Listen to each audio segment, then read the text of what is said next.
अल्लाह के नबी जनाब मोहम्मद रसूलुल्लाह सल्लल्लाहु अलैहि वसल्लम के पास एक मसला आया। एक साहब थे, अल्लाह के नबी मेरे पास कुर्बानी का एक जानवर है, लेकिन वो 1 साल का तो हो चुका है, लेकिन दांता नहीं है। वो 2 दांत होता है ना, आपके यहाँ देखा जाता होगा खस्सी जानवर में, तो वो 2 दांत का नहीं हुआ, दांता नहीं है। मैं बहुत गरीब आदमी हूं और दूसरा जानवर खरीदने की ताकत नहीं है। तो आपने सोचा कि इस आदमी का दिल न टूटे, आपने उससे फरमाया तुम्हें काफी है, यानी तुम्हारे पास दूसरा जानवर खरीदने की ताकत भी नहीं है और तुम गरीब इंसान हो, इसलिए तुम कर लो, उसी 1 साल के बच्चे की कुर्बानी तुम कर लो। लेकिन आपने फरमाया तुम्हारे बाद किसी और के लिए फिर जायज नहीं होगा। आपने ये भी कह दिया तुम्हारे लिए जायज, वो भी सिर्फ आज, यानी कुर्बानी का दिन कर लो, लेकिन आज के बाद तुम्हारे अलावा फिर किसी और के लिए जायज नहीं होगा। ये हदीस क्लियर कर रही है कि आपने ये भी कह दिया कि अब किसी और के लिए नहीं होगा।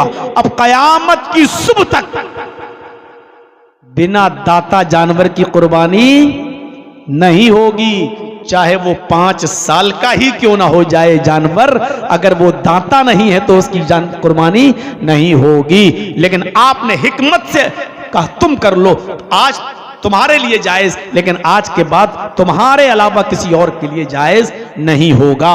मेरे भाइयों, ये हिकमत थी नबी अकरम सल्लल्लाहु अलैहि वसल्लम की। और फिर आपने ऑप्शन दे दिया कि अगर किसी को 2 दांत का जानवर ना मिले तो फिर वो भेड़ कर ले, जज़ातम मिनज़्ज़ान, भेड़ का बच्चा, भेड़ है और वो भी 1 साल का हो, अगर वो दांता नहीं है तो चलेगा। बहुत से लोग भेड़ का 6 महीने का बच्चा कर लेते हैं, वो नहीं चलेगा कुर्बानी में।